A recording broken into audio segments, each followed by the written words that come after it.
Muchas gracias, Eleonora.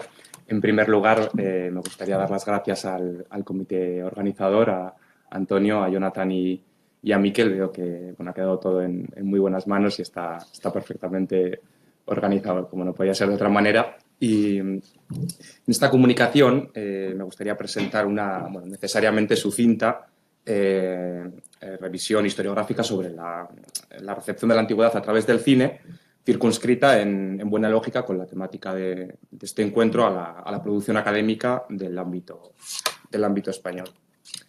Bien, los estudios académicos sobre el mundo antiguo en el cine tuvieron como pionero al catedrático de Filología Clásica, Pedro Luis Cano Alonso, quien el 14 de diciembre de 1973 presentó su tesis doctoral, Influencias del mundo clásico en la historia de la cinematografía. Por desgracia, el profesor Cano fallecía en 2020 y un año después, en 2021, probablemente debido a la pandemia, no estoy seguro, se organizó un homenaje en su honor en la Universidad Autónoma de Barcelona. Y en este acto el profesor Duplá se refería a Pedro Luis Cano como un pionero audaz en el campo de la investigación y difusión del así llamado cine de romanos. La tesis, su tesis de 1973 no fue publicada, pero el mismo autor contaba en un libro muy posterior cómo llevó a cabo su trabajo, ¿no? ese primer trabajo de investigación. Considero que merece la pena leer el siguiente fragmento, donde queda recogida su experiencia de aquellos años, en la que habla de la superación de los prejuicios iniciales y expone algunas líneas del que fue su método de trabajo, ¿no? Cito textualmente: el profesor Virgilio Bejarano aceptó la idea. Hasta yo mismo me planteé trabajar sobre alguna otra cosa más seria, la edición de algún texto monacal, los prólogos de una gramática renacentista, hasta que asumí que antes o después alguien superaría los prejuicios contra el cine. Asunto frívolo, falta de profundidad científica y otros tópicos. Y lo hice yo. El doctor Bejarano no vaciló siquiera. Le pareció y lo mantuvo una parcela interesante y poco explorada. Así que recogí una filmografía y una bibliografía, estudié el estado de la cuestión, organicé un corpus, analicé las obras con métodos adaptados de los filológicos, porque la crítica al uso carecía de más sistema que los gustos del comentarista. Estudié las fuentes y su productividad.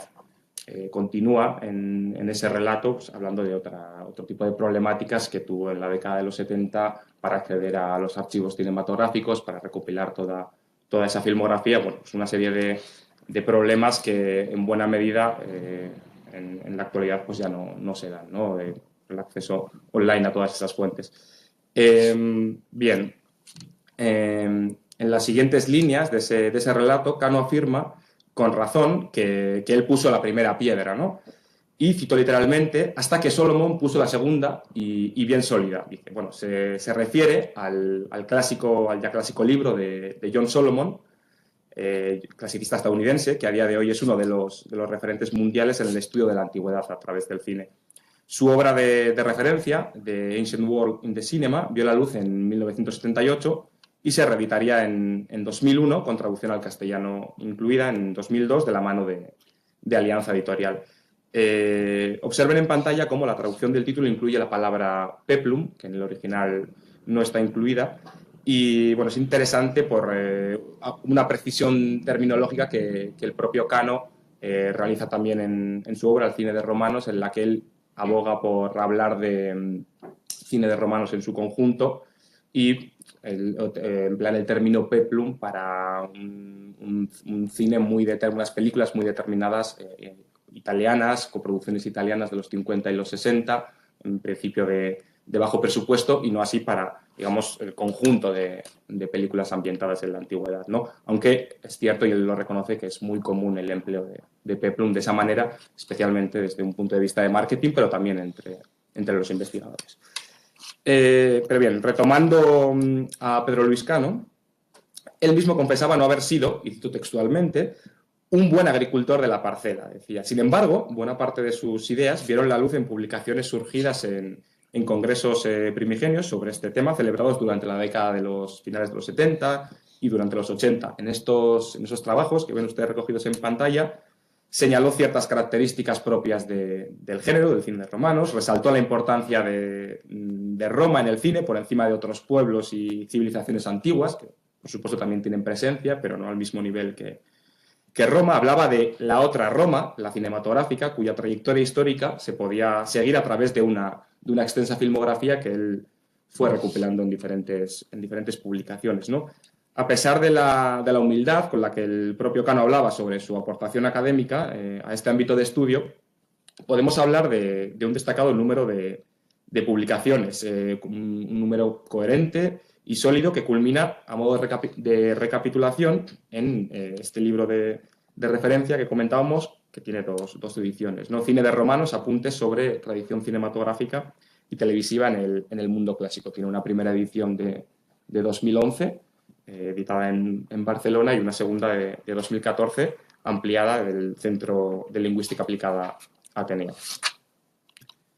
Entre las distintas aportaciones, más allá de las comentadas, de aportaciones originales de Cano al estudio de este, digamos, subgénero cinematográfico, nos gustaría resaltar su definición de lo que es el cine de romanos, ¿no?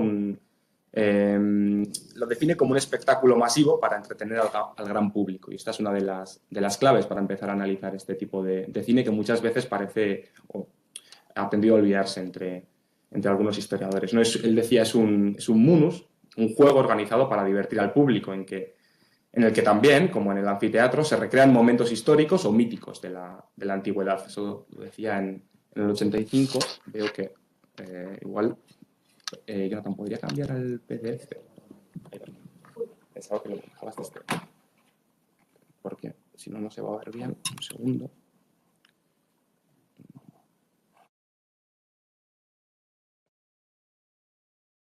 No, perdón. Sí. Vale, lo siento. Se ha movido. Entonces, bueno, no pasa nada. Lo que pasa es que me temo que igual se ha movido alguna diapositiva más. Vale. Bien, como decía, la primera definición es del 85 y la segunda de 2014, muy similar. Dice el munus, el gran espectáculo, los panem et circenses, como concepto clásico del espectáculo global, masivo y desmedido, ¿no? Del que sería buen ejemplo, pues, por ejemplo, la película de Gladiator. Me parecen definiciones interesantes en la medida en que resaltan, como decía, una de las características principales del cine histórico en su conjunto, no solo del cine de romanos, que en ocasiones los académicos de la historia como decía, han olvidado, ¿no? El cine, aunque ambientado en una época pretérita, es ante todo una industria del entretenimiento, y así debemos entenderlo para empezar a hacer una investigación coherente, ¿no? Bien, como pionero, siguiendo con Cano, lejos de dedicarse a la que podríamos llamar hasta cierto punto, ¿no?, infructuosa y en cierta medida pues no demasiado útil tarea de la típica búsqueda de errores, inexactitudes, anacronismos en las películas o series televisivas del género de romanos en este caso, que bueno, que en todo caso también llevó a cabo este tipo de estudios, ya que bueno, era un gran conocedor evidentemente del mundo clásico y de sus fuentes, y en los primeros trabajos de alguna manera también aborda digamos, este enfoque, pero su acercamiento va, como ya decía, va mucho más allá, y especialmente en lo que se refiere a la catalogación de las producciones en relación a los géneros a una serie de géneros literarios establecidos, también como una comparativa con géneros cinematográficos, digamos, al uso, en los que inserta de alguna manera también toda una panoplia de producciones de romanos, ¿no? Pero, por ejemplo, en la épica, él distingue la épica griega, en la que pues, tenemos ejemplos como El León de Esparta, como la película de Alejandro Magno de Oliver Stone o 300. Habla también, evidentemente, distingue, ¿no?, la épica griega de la épica romana. Pues, su primer capítulo en el libro que comentaba pues, es sobre Cabiria, como un referente, ¿no?, como un primer punto importante en este cine de romanos. Habla de Espartaco, es la caída del Imperio Romano, y distingue entre esa épica romana más tradicional, clásica, y lo que él llama ya la epopeya digital, en la que también entraría la película de 300, ¿no? Pues unos ejemplos serían Gladiator o la serie Spartacus del canal de televisión Starz, ¿no? Otro género dentro de su catalogación sería esa épica menor o neomitológica, en la que encontramos el Hércules, el de 1957. Esto sería el peplum, ¿no? En definición de esta épica menor o neomitológica sería el peplum, según Cano. Y otra serie de películas, toda la saga de Maciste y otros héroes forzudos, ¿no? de esa época. Habla también de un peplum provincial, entre comillas, en el que se podría distinguir por provincias, ¿no? Tendríamos pues, la película francesa Druidas, de 2001. ¿Por qué peplum? No estamos hablando de las producciones italianas de los 50 y los 60, pero de alguna manera también serían unas producciones en comparación pues, con esa épica romana o griega, de unas producciones de bajo coste, un poquito más humildes, que tendrían características similares a las del peplum que comentaba. Hispania, la leyenda, de la que Tomás es conocedor de esta. Ha escrito algo sobre ello, ¿no? si no recuerdo mal. Y habla también de un peplum provincial en Britania, ¿no? La última legión, Centurión o la Legión del Águila. Son solo unos ejemplos dentro de su catalogación. Bien, para finalizar con el que el profesor Duplat denominaba el audaz pionero, como decía, cabe señalar que la universidad en la que él trabajó, la Universidad Autónoma de Barcelona, se consolidó como ya en los 90 como centro de referencia sobre el cine de romanos, primero con el propio Pedro Luis Cano y después con Alberto Prieto. A comienzos de la década de los 90 aparecieron diferentes trabajos que vinieron a demostrar el interés que iba adquiriendo este tema entre el mundo académico, ¿no? Un primer punto de referencia sería un monográfico de la revista catalana La Pens, que se dedicó, ¿no? El monográfico al tema de la antigüedad a través del mundo clásico, a través de la ficción, donde publicaron tanto Cano como Alberto Prieto. Y bueno, a partir de entonces, pues el propio Prieto se convertiría, como decía, en otro referente junto a Cano en esta temática dentro del ámbito estatal. Entre otros muchos artículos y capítulos caben destacar sus dos monografías, La Antigüedad filmada de 2004 y La Antigüedad a través del cine de 2010. En el primer libro, digamos, lo que hace es un compendio de todas sus publicaciones previas, incluyendo también reseñas sobre obras reseñas realizadas por él mismo, sobre obras de esta temática, cine de romanos, cine griego, cine egipcio. Los temas y las películas tratadas ya en la primera monografía de 2004 son variadas, incluyen temática romana, temática griega, temática egipcia, y el autor justificaba la publicación de un segundo volumen, un segundo libro, el de 2010, sin duda pertinente, de la siguiente manera, decía, cito textualmente: pienso que este volumen es diferente del anterior, ya que la relación pasado-presente, y esta es una de las claves, está más conseguida y además, en estos años, decía él, he mejorado mis conocimientos sobre la compleja y apasionante relación entre cine e historia, que se ha enriquecido notoriamente con las importantes publicaciones que han aparecido a lo largo de estos años, como que veremos ahora.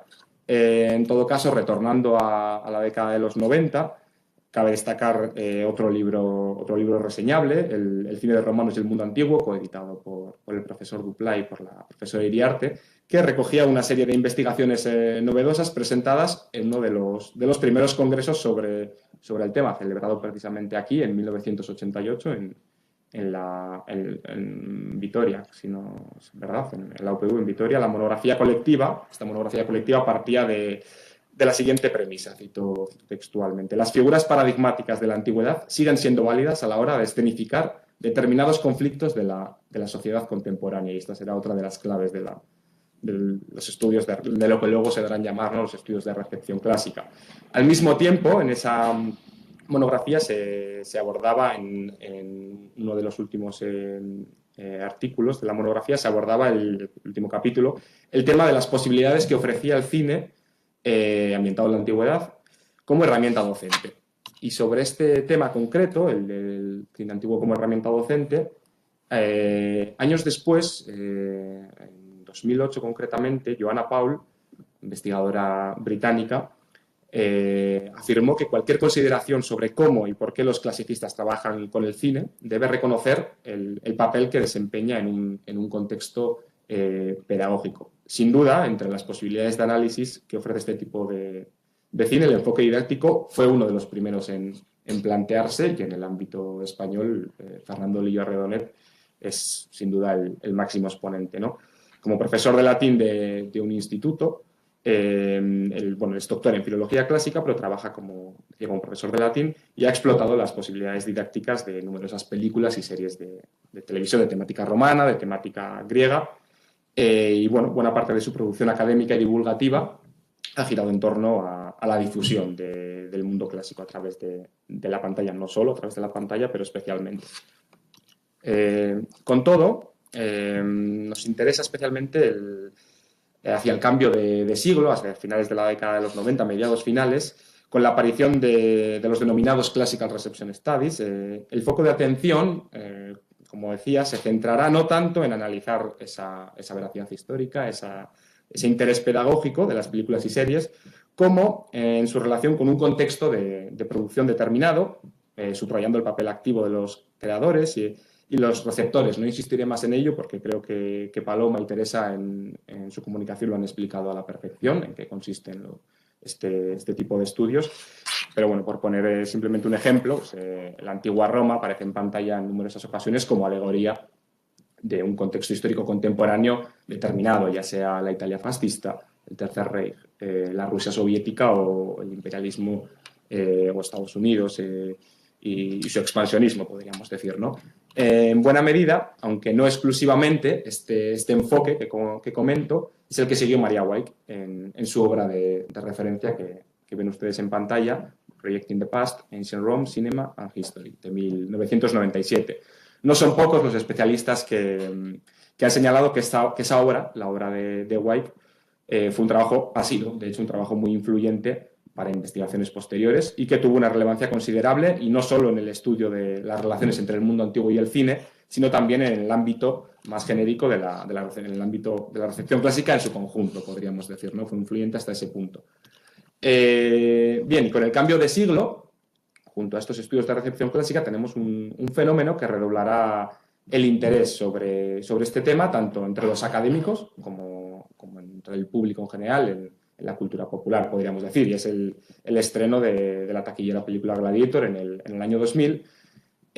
Marca un punto de inflexión en muchos sentidos, ¿no? También desde un punto de vista historiográfico.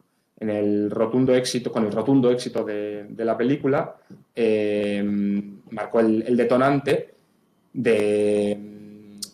marcó la reavivación, podríamos decir, de un género cinematográfico que venía languideciendo desde la década de los 60, desde 1960, y bueno, como sabemos, a este film le han seguido toda una serie de producciones ambientadas en el mundo antiguo, tanto en formato cinematográfico como televisivo, y las publicaciones académicas dedicadas a analizar este fenómeno se han multiplicado de forma exponencial en las últimas 2 décadas, y en buena medida por el nuevo auge que ha tenido estas producciones, ¿no? En lo referente al ámbito español, que aquí nos atañe, hemos ya comentado algunos libros de Cano y Prieto, que se han publicado en el siglo XXI, ¿no? Veíamos los libros de Prieto de 2004 y 2010. A ellos cabría añadir pues, toda una serie de publicaciones, entre las que nos parece interesante recoger la historia antigua a través del cine, arqueología, historia antigua y tradición clásica, que sería un volumen de 2013, un volumen colectivo, que está dedicado a Alberto Prieto y está coeditado por Borja Antela Bernárdez junto a César Sierra, que Borja Antela será otro investigador de la Universidad Autónoma de Barcelona, colega del propio Prieto, que si bien es cierto que de forma esporádica, es experto especialmente en la figura de Alejandro Magno, pero ha trabajado de forma esporádica sobre cine y antigüedad, no solo coeditando esta monografía. Me parece relevante esta cita que recojo, el de la introducción de ese volumen. Cito textualmente, ¿no? algunas ideas, creo que plantea algunas ideas sugerentes al afirmarse que, y cito, el estudio de la relación entre cine y antigüedad permite formular una serie de preguntas fundamentales para el investigador dedicado al mundo antiguo, relacionadas con temas como las concepciones populares, la historiografía y su uso político, la interdisciplinariedad del tema y el enriquecimiento que esto conlleva. Siendo así, el estudio de esta relación entre antigüedad entre cine y antigüedad permite el establecimiento de un extraño, dice, diálogo, aunque absolutamente necesario y más que saludable entre el historiador y la época desde la cual escribe, ¿no? Bien, uno de los colaboradores del volumen del volumen previamente comentado será Rafael de España, quien bueno, no pertenece al ámbito de los estudios clásicos, ya que es doctor en historia contemporánea, pero ha dedicado 3 monografías al estudio de la antigüedad a través del cine. Se trata de una serie de obras que podríamos catalogar como obras catálogo, valga la redundancia, que no pretenden dedicar demasiado espacio a cada producción concreta, ¿no? Pero ofrecen, en cambio, una panorámica genérica de este cine de romanos y diferentes tipos al mismo tiempo, diferentes tipos de catalogaciones de un material cinematográfico que es un material filmográfico que es ingente, ¿no? De alguna manera. Entonces, suponen monografías de consulta obligada para una primera aproximación a este tema en cuestión y, por tanto, son relevantes. Volviendo al profesor Duplat, tras el impulso inicial que le dio al tema en la década que ya comentábamos, en la década de los 90, ha trabajado sobre el tema de forma esporádica durante el siglo XXI y cabe resaltar otra monografía colectiva, el cine de romanos en el siglo XXI, ¿no? De 2011, que además sería el resultado de las primeras jornadas de clasicismo y modernidad, ¿no? Y estábamos celebrando estas 8ª jornadas, pues esta monografía sería el resultado de las primeras. Me parece relevante la contribución del profesor Duplat, porque junto a otras reflexiones interesantes en su capítulo subraya la necesidad de integrar en estos estudios, estos estudios en el marco de los Classical Reception Studies, algo que en realidad no está demasiado, no ha estado, o al menos no lo estaba hasta ese momento, demasiado extendido en el ámbito español. Es cierto que, de alguna manera, a pesar de que en el ámbito anglosajón ha sido evidente esa relación, ¿no? y esas metodologías renovadoras que trae esta etiqueta, en el ámbito entre las publicaciones españolas, como parece que ha tardado en llegar, ¿no? en tomar fuerza esta idea. En todo caso, cabe citar algunos nombres más para acabar con esta relación. Francisco Salvador Ventura, cuya triple formación como historiador de la antigüedad por un lado, como filólogo clásico y como historiador del arte, bueno, le han proporcionado un bagaje perfecto, ¿no? para analizar las relaciones entre la historia y el cine. Y esta ha sido una de sus principales líneas de investigación. Es además director y creador de la revista Metacinema, una revista online no exclusivamente dedicada al cine de romanos, pero más genérica de cine e historia, que lleva publicando números semestrales desde 2007.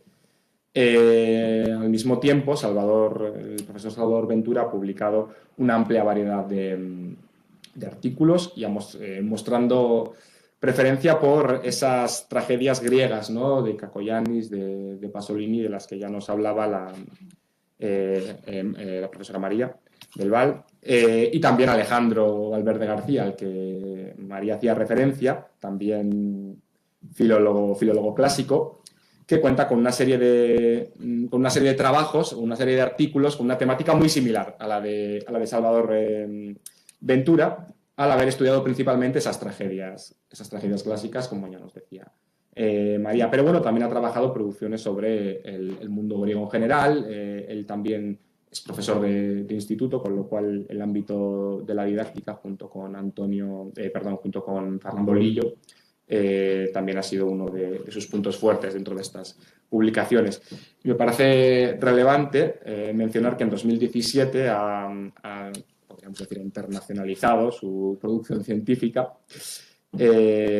participando en la monografía colectiva que ven ustedes en pantalla, que se ha convertido en un libro de referencia en el ámbito internacional sobre el cine de romanos, ¿no? Con el Companion to Ancient Greece and Rome on Screen.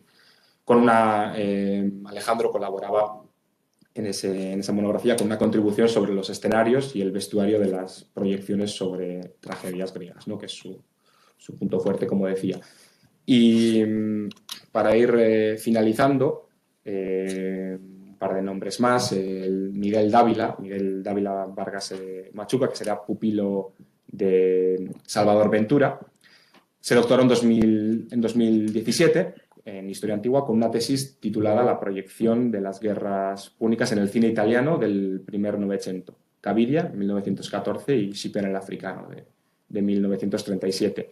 En la tesis analiza ambas películas, tanto de forma separada como desde un punto de vista comparativo, con un nivel de profundidad mayor que cualquier aportación previa, ¿no? No es que sean películas que fuesen, ¿no? Antes de la publicación de esta tesis, antes de la lectura de esta tesis, películas que no se hayan trabajado en profundidad, pero de alguna manera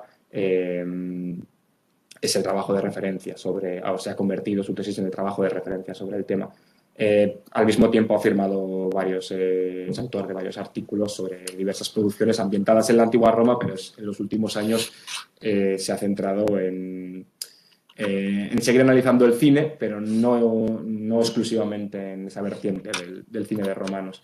Y para finalizar, o casi por último, pero no por ello menos importante, debo incluir en este repaso cinematográfico a Óscar Lapeña Marchena, que de hecho, si atendemos a su producción académica, es el único profesor de Universidad Español, miembro de un departamento de Historia Antigua, cuya principal línea, esto es importante, ¿no? Principal línea de investigación de forma sistemática y continuada ha sido la recepción de la antigüedad a través del cine y la televisión. Podríamos afirmar que actualmente es el principal referente sobre uno de los principales referentes sobre este tema, quizá el principal en el ámbito español. Su tesis, que presentaba en 2001, De Capo a Hollywood, nacimiento, construcción y popularización del mito de Espartaco, sería publicada algunos años después, revisada y mejorada, como dice él, por la constante, como él mismo afirma, formación en el ámbito histórico y cinematográfico durante esos años clave, publicada bajo un título muy similar, El mito de Espartaco, De Capo a Hollywood, en 2008. En ese trabajo, en el libro, podemos destacar dentro de ese libro el capítulo dedicado al análisis en profundidad de los ideales y las preocupaciones contemporáneas que reflejaría la representación del esclavo tracio en el cine, centrado principalmente en la película de Kubrick. Soy perfectamente consciente de que no se ve nada, esto lo he hecho yo. Simplemente quería justificar que efectivamente todas estas publicaciones están centradas en el cine de romanos o en el cine ambientado en la antigüedad, hasta qué punto él sí, digamos, ¿no? Es el único que ha trabajado de forma sistemática y continuada en este ámbito como primera línea de investigación, algo que, como digo, es prácticamente exclusivo, quizás Salvador Ventura, pero de alguna manera se ha dedicado a otros temas. También Salvador Ventura, cosa que en buena medida no ha hecho Óscar, que se ha centrado exclusivamente en este tema. Bueno, me parece reseñable, ¿no? Y por último, como coeditora de Imagining Ancient Cities in Film, coeditora junto a Óscar Lapeña, pues quería citar a Marta García Morcillo, que ha sido miembro del proyecto Anijo, que sigue siendo, no ha podido venir, sigue dentro del proyecto, efectivamente ha sido y es miembro del proyecto, pero bueno, no ha podido venir, y un poco también un recuerdo para Marta, ¿no? Que también ha trabajado este tema más allá de la coedición de ese libro, aunque sí que es cierto que de forma esporádica. Y ya para finalizar, para ir concluyendo mi intervención, querría comentar un par de citas que de algún modo, después de este repaso historiográfico, retoman esa temática inicial de Kano, ¿no? Esa temática de los prejuicios que aún puede albergar un reducido grupo de académicos anclados en la, digamos, la más reduccionista visión de la tradición clásica, ¿no? De alguna manera, Karl-Galinsky, en su capítulo sobre cine en el Companion to the Classical Tradition de 2007, habla de una situación optimista en principio, pero entiende que no existe una aceptación universal, ¿no? Cito textualmente, dice, el estudio del mundo clásico en el cine es un tema legítimo e importante dentro de los estudios clásicos en la actualidad. En este momento puede decirse que en 2007, ¿no? Puede decirse que se ha producido un buen comienzo en esta nueva era, pero la aceptación universal todavía no llega, decía él. Tan solo 9 años después, la clasicista Ruby Blondel, reseñando un libro de Martin Winkler, las reseñas de 2016, el libro de 2015, comentaba, casi de forma indignada, si continuásemos leyendo la reseña, que resulta casi cansino, ¿no? Seguir leyendo una y otra vez las trilladas justificaciones para estudiar la cultura popular. Cuando estas batallas se libraron y ganaron hace tiempo, dice ella. Estoy de acuerdo. No obstante, cabría preguntarse si aún a día de hoy realmente nos encontramos ante esa aceptación universal. Realmente ante la aceptación universal no, pero creo que de alguna manera continuar esgrimiendo justificaciones no deja de ser un modo de dar importancia a esas escasas voces contrarias, con lo cual, siguiendo la cita de Blondel, creo que no hay necesidad de continuar justificándonos, ya lo tuvo que hacer probablemente Kano en su momento, en la década de los 70, no sería necesario y lo mejor pues, sería gozar de las mieles de la justa victoria, la que sería un buen ejemplo pues estas últimas, entre otras muchas, publicaciones más recientes que me hubiese gustado comentar, pero que 30 minutos es más que suficiente. Muchas gracias, eskerrik asko.